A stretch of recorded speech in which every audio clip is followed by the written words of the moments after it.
Carmilla, written by Joseph Sheridan LeFanu. Read by Tracey Childs. Chapter 1. An Early Fright. In Styria, we, though by no means magnificent people, inhabit a castle or schloss. A small income in that part of the world goes a great way.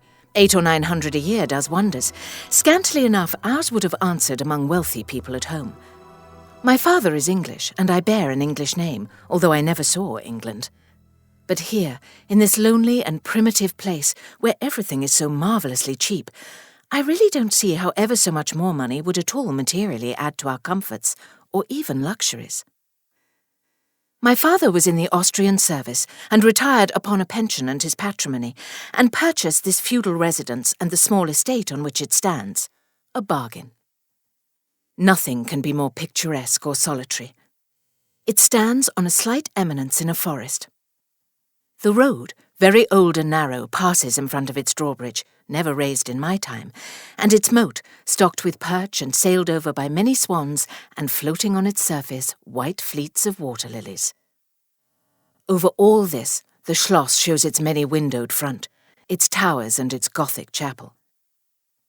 The forest opens in an irregular and very picturesque glade before its gate, and at the right, a steep Gothic bridge carries the road over a stream that winds in deep shadow through the wood. I have said that this is a very lonely place. Judge whether I say truth. Looking from the hall door towards the road, the forest in which our castle stands extends 15 miles to the right and 12 to the left. The nearest inhabited village is about 7 of your English miles to the left. The nearest inhabited schloss of any historic associations is that of Old General Spielsdorf, nearly 20 miles away to the right. I have said the nearest inhabited village because there is only 3 miles westward, that is to say in the direction of General Spielsdorf's schloss, a ruined village with its quaint little church, now roofless, in the aisle of which are the mouldering tombs of the proud family of Karnstein, now extinct, who once owned the equally desolate chateau which, in the thick of the forest, overlooks the silent ruins of the town. Respecting the cause of the desertion of this striking and melancholy spot, there is a legend which I shall relate to you another time. I must tell you now how very small is the party who constitute the inhabitants of our castle. I don't include servants or those dependents who occupy rooms in the buildings attached to the schloss. Listen and wonder. My father, who is the kindest man on earth but growing old, and I, at the date of my story, only 19. 8 years have passed since then. I and my father constituted the family at the schloss. My mother, a Styrian lady, died in my infancy, but I had a good-natured governess who had been with me from, I might almost say, my infancy. I could not remember the time when her fat, benignant face was not a familiar picture in my memory. This was Madame Perrodon, a native of Bern, whose care and good nature now in part supplied to me the loss of my mother, whom I do not even remember, so early I lost her. She made a third at our little dinner party. There was a fourth, Mademoiselle de La Fontaine, a lady such as you term, I believe, a finishing governess. She spoke French and German, Madame Perrodon French and broken English, to which my father and I added English, which, partly to prevent its becoming a lost language amongst us, and partly from patriotic motives, we spoke every day. The consequence was a babble at which strangers used to laugh, and which I shall make no attempt to reproduce in this narrative. And there were 2 or 3 young lady friends besides, pretty nearly of my own age, who were occasional visitors, for longer or shorter terms, and these visits I sometimes returned. These were our regular social resources, but of course there were chance visits from neighbours of only 5 or 6 leagues distance. My life was, notwithstanding, rather a solitary one, I can assure you.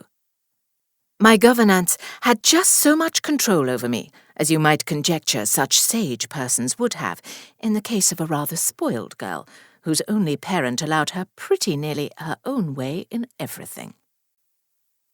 The first occurrence in my existence, which produced a terrible impression upon my mind, which in fact never has been effaced, was one of the very earliest incidents of my life which I can recollect. Some people will think it so trifling that it should not be recorded here. You will see, however, by and by why I mention it. The nursery, as it was called, though I had it all to myself, was a large room in the upper story of the castle, with a steep oak roof.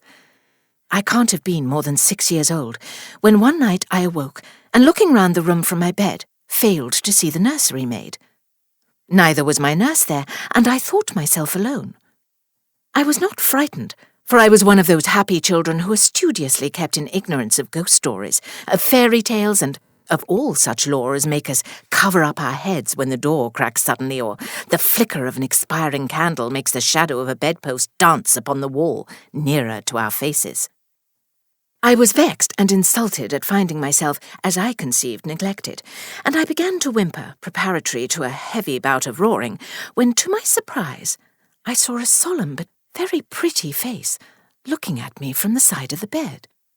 It was that of a young lady who was kneeling, with her hands under the coverlet. I looked at her with a kind of pleased wonder, and ceased whimpering. She caressed me with her hands, and lay down beside me on the bed, and drew me towards her, smiling. I felt immediately delightfully soothed, and fell asleep again.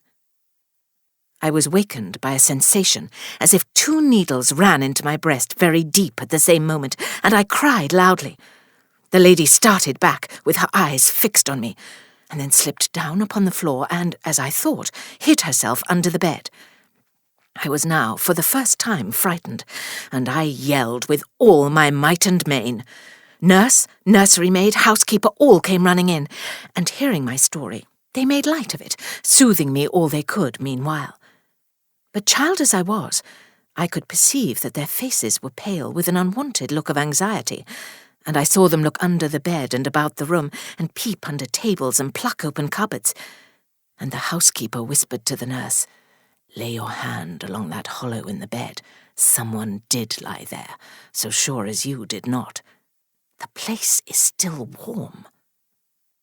I remember the nursery maid petting me, and all 3 examining my chest where I told them I felt the puncture, and pronouncing that there was no sign visible that any such thing had happened to me. The housekeeper and the 2 other servants who were in charge of the nursery remained sitting up all night, and from that time a servant always sat up in the nursery until I was about 14. I was very nervous for a long time after this.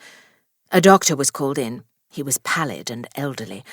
How well I remember his long, saturnine face, slightly pitted with smallpox, and his chestnut wig. For a good while, every second day he came and gave me medicine, which of course I hated. The morning after I saw this apparition, I was in a state of terror and could not bear to be left alone, daylight though it was, for a moment. I remember my father coming up and standing at the bedside, and talking cheerfully, and asking the nurse a number of questions, and laughing very heartily at one of the answers, and patting me on the shoulder and kissing me and telling me not to be frightened, that it was nothing but a dream and could not hurt me.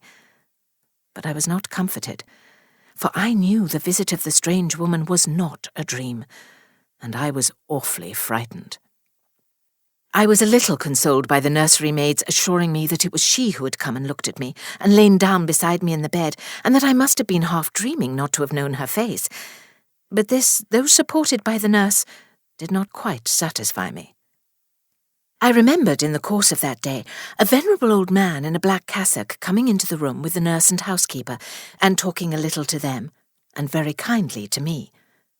His face was very sweet and gentle, and he told me they were going to pray, and joined my hands together, and desired me to say softly while they were praying, "Lord, hear all good prayers for us for Jesus' sake."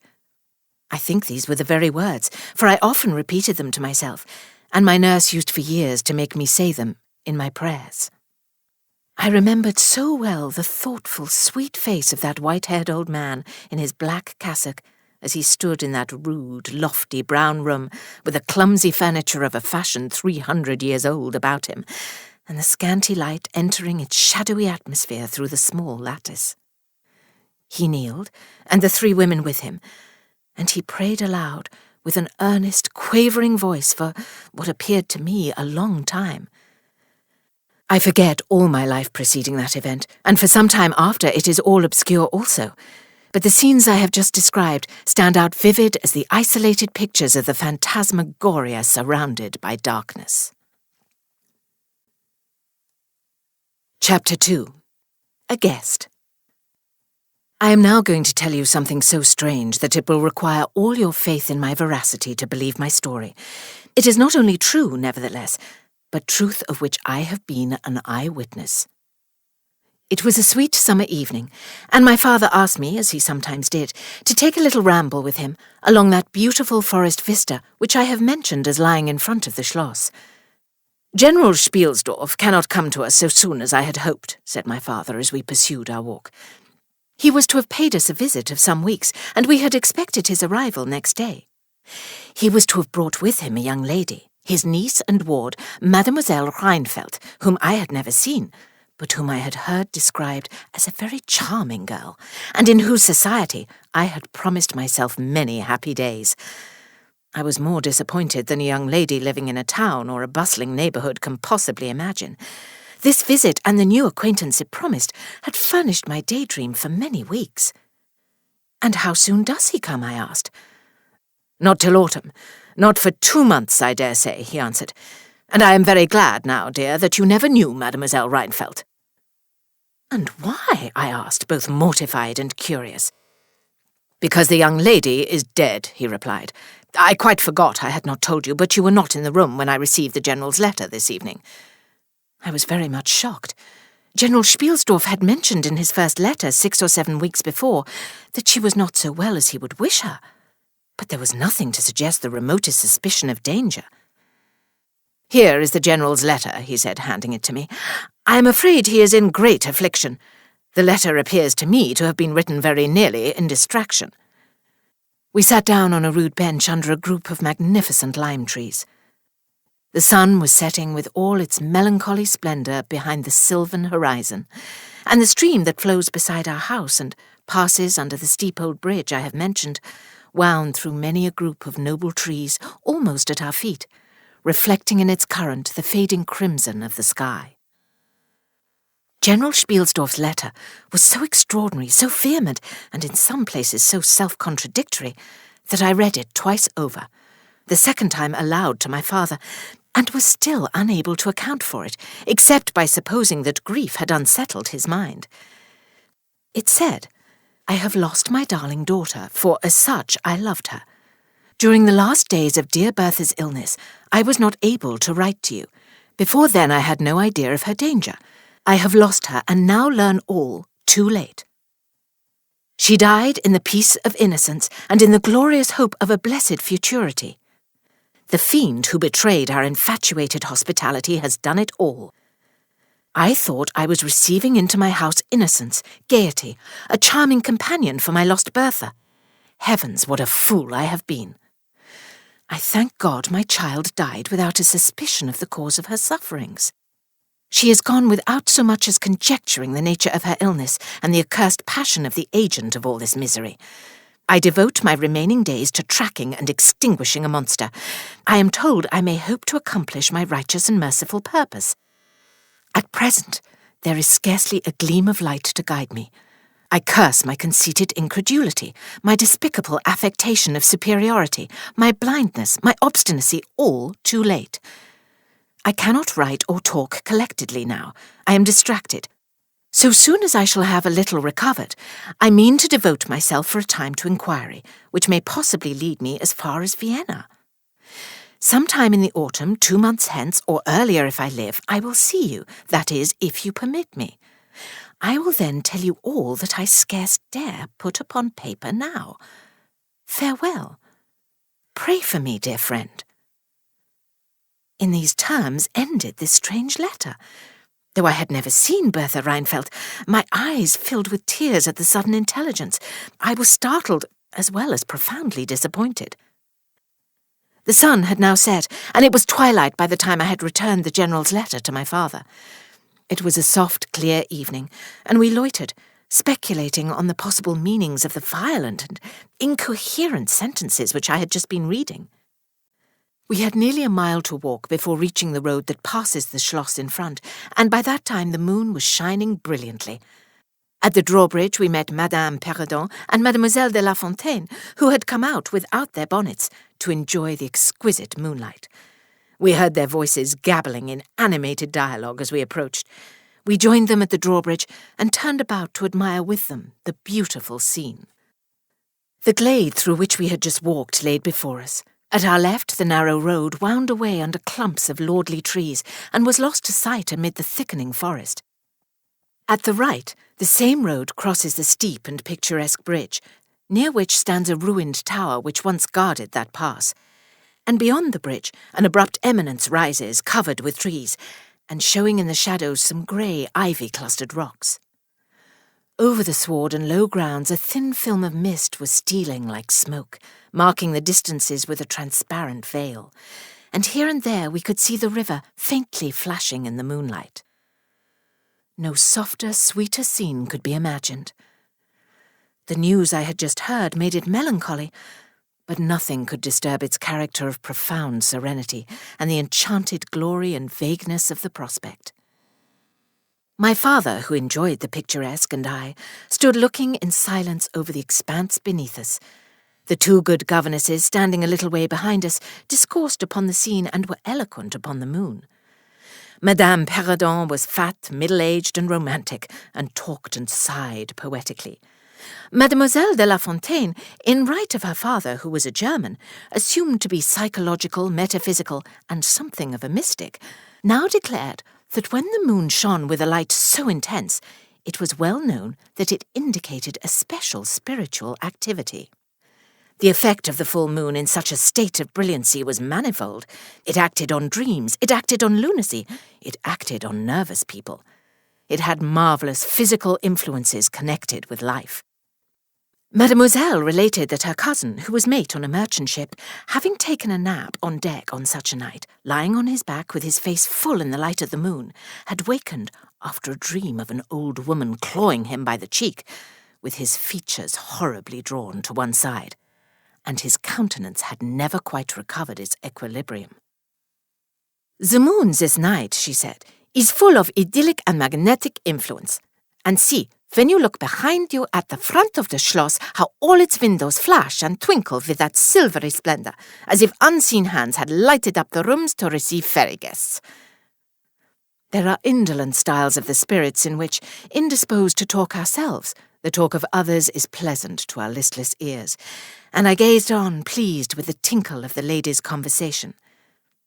"I have got into one of my moping moods tonight," said my father, after a silence, and quoting Shakespeare, whom, by way of keeping up our English, he used to read aloud, he said, "In truth, I know not why I am so sad. It wearies me. You say it wearies you, but how I got it, came by it, I forget the rest. But I feel as if some great misfortune were hanging over us.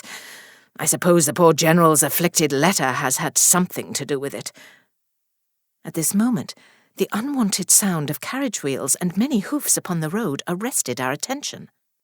They seemed to be approaching from the high ground overlooking the bridge, and very soon the equipage emerged from that point. 2 horsemen first crossed the bridge, then came a carriage drawn by 4 horses, and 2 men rode behind. It seemed to be the travelling carriage of a person of rank, and we were all immediately absorbed in watching that very unusual spectacle.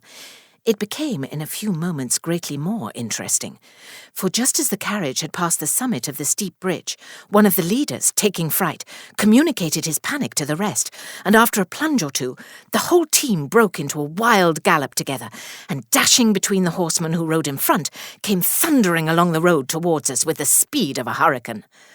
The excitement of the scene was made more painful by the clear, long-drawn screams of a female voice from the carriage window. We all advanced in curiosity and horror, me rather in silence, the rest with various ejaculations of terror. Our suspense did not last long.